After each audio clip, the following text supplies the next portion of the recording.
Hi guys, my name is Razina. My fiance and I own the Batchy Brew coffee truck in the northwest corner of Connecticut. Today I am going to be answering a few questions that we've been getting asked a lot. Two of them being, one, what brand is your espresso machine? And two, how did we obtain our location where we park the truck every week? So I'm just gonna jump right into it. So we got our espresso machine on Facebook Marketplace, surprisingly.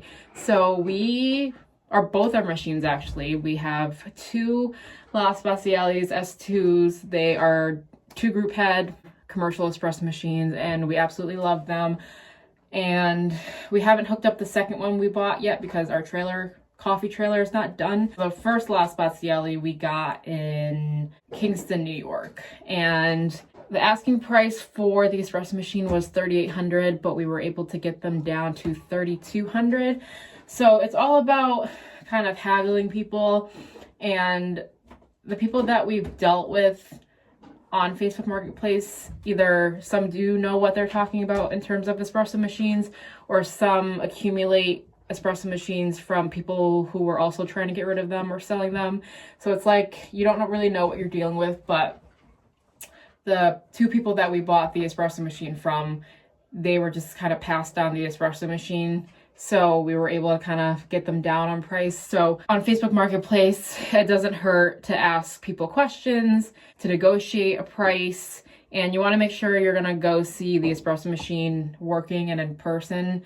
So definitely keep that in mind and do your research on how much power these espresso machines are if you're doing like a mobile coffee truck, because when it comes time to buy your generator, you have to make sure that your generator or generators are going to be able to handle the power of the espresso machine along with everything else that's plugged in on your truck. So just keep that in mind. We decided to go with a 2 group head machine because we didn't want to have to deal with just one, and then if we became like super busy, then the thing preventing us from doing more volume is just having another group head. We did consider doing a single group head just because it was less wattage used as far as like a generator goes, but we decided to do it full on. We currently run on 2 Honda 7000 quiet generators. I know it's like Honda EU 7000 IS, and they were not cheap, but we decided to make the big investment in 2 generators just because. So our espresso machine alone takes up most of the power on one of the generators, and then whatever's left on that generator and the other generator runs the rest of our equipment and the rest of the truck.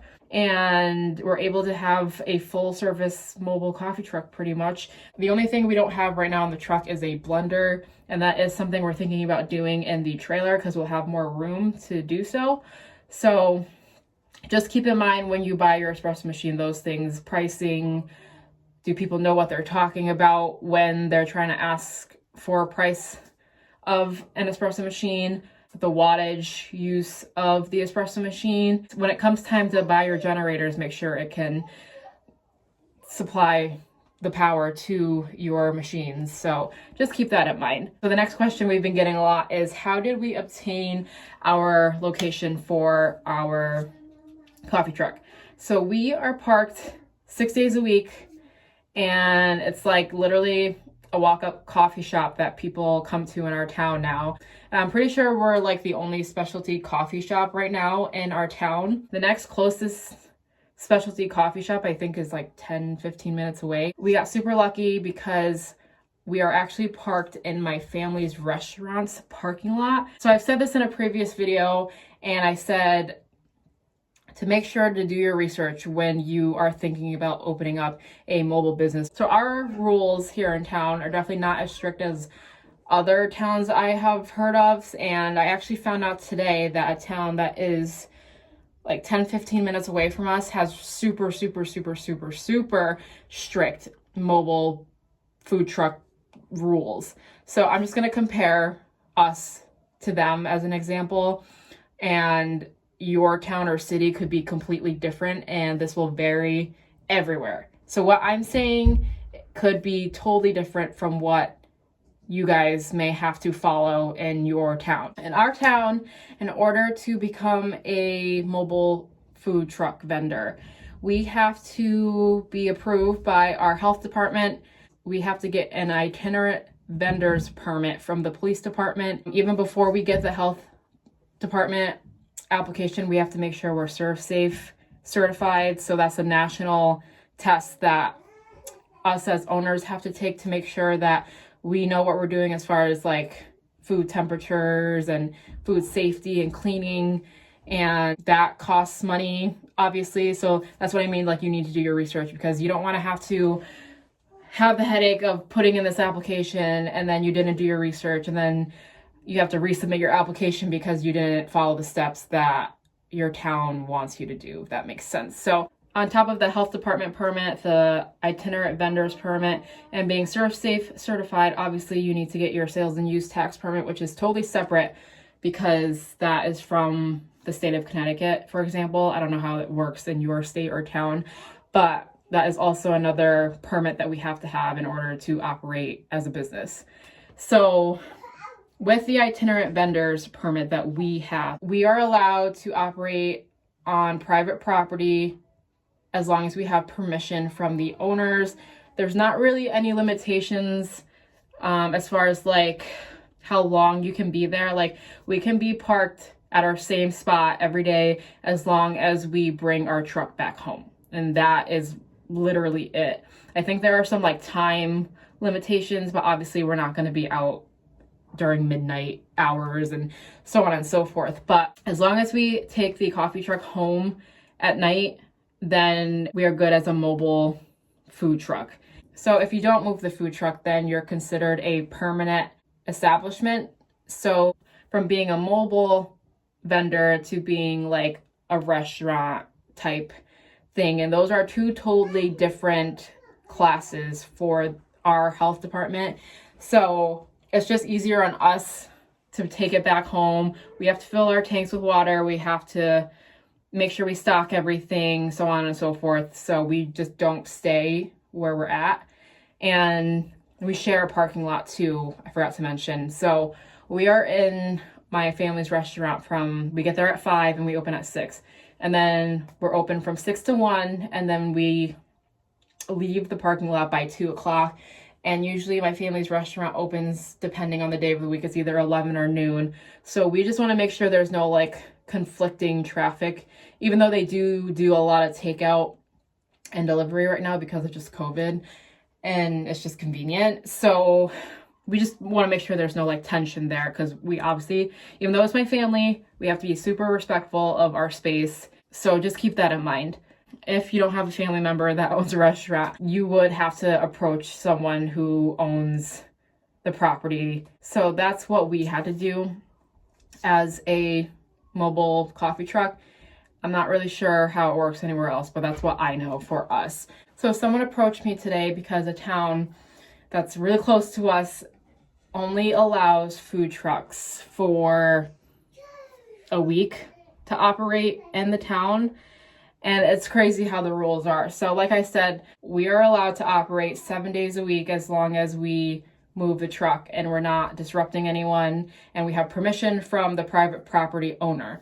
Whereas in this town, in order to even be considered to park anywhere, you have to go through planning and zoning of this town and fill out an application, and then you have to get checked through, obviously, the health department that they're part of, and then you have to go through the fire marshal. After you do that, you only get a permit to operate in this town for 7 days right now.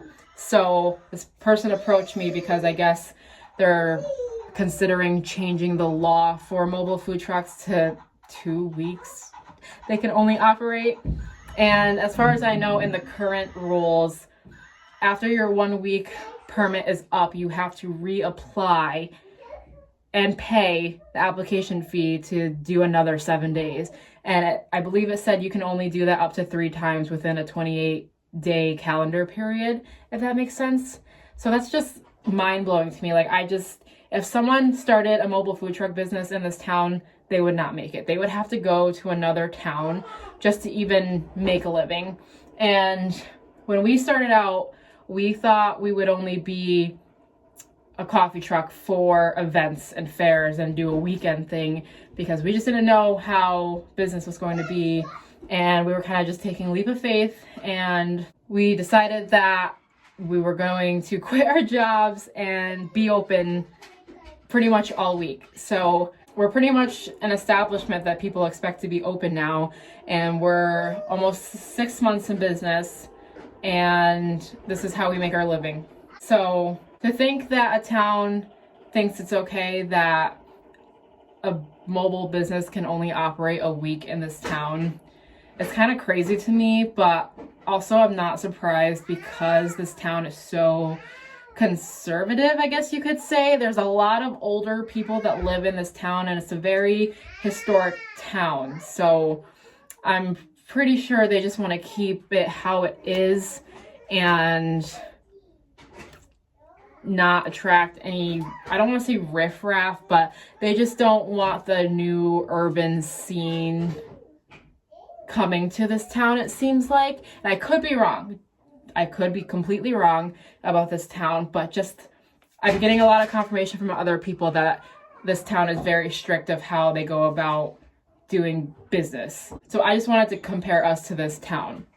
So we don't plan on doing business there, but it was just really interesting to hear because there is going to be a Zoom meeting, I believe, and people are trying to push the planning and zoning department to have this 1 week or 2 week permit period to be extended to the whole year, which is what we're doing right now. So that's just absolutely crazy to me. So aside from that, we don't plan on being in our location forever, and I'm not even sure if my family wants to be at this location forever because they currently rent from another family member, so they just don't really know if they're going to be there forever. And we're actually looking at hopefully buying some property soon because we definitely want to be a permanent establishment, but we're definitely taking baby steps because we're definitely not ready for the overhead of a brick and mortar. And it's really funny because a few weeks ago I was out with my sister eating dinner, and we were in like a bar restaurant kind of deal, and this woman approached me and she said that because of our following and how much support we've been getting on social media that we should have a brick and mortar by now. And I just thought that was appalling because assume that because we have all these followers on social media that we're just this $1 million business that can just go ahead and start a brick and mortar business. I didn't really know how to go about of reacting to what this woman said. I felt as if she was asking very personal questions, and you'll get that having a business no matter what, and I understand that, but just the way she just assumed that we would just make all this money because we have so many social media followers. Trust me, it's like nothing compared to what I've seen with other businesses. It's whatever.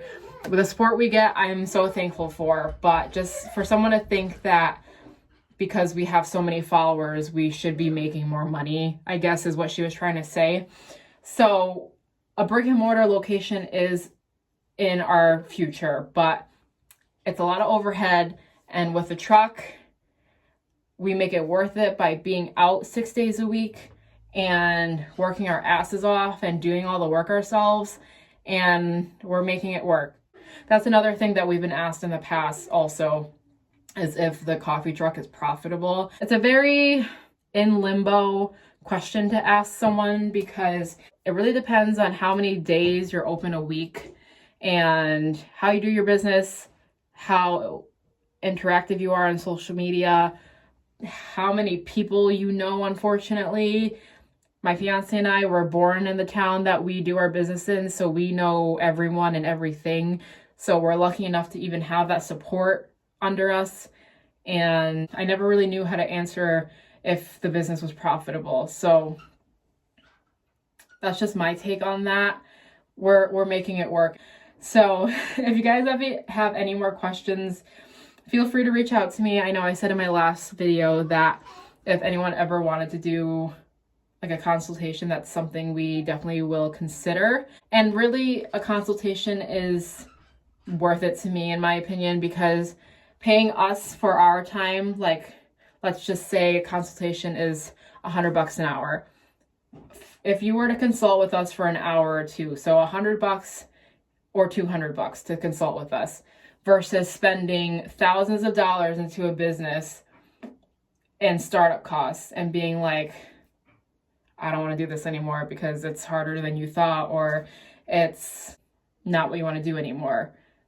For you to spend that extra $100, $200 and do your research, you could be saving yourself a lot of time and money instead of just jumping into opening up a business and having thousands of dollars in debt. So just keep that in mind. So we have no problem, again, answering questions as long as they are within our reach. And yeah, I will just leave it at that, and I will talk to you guys soon.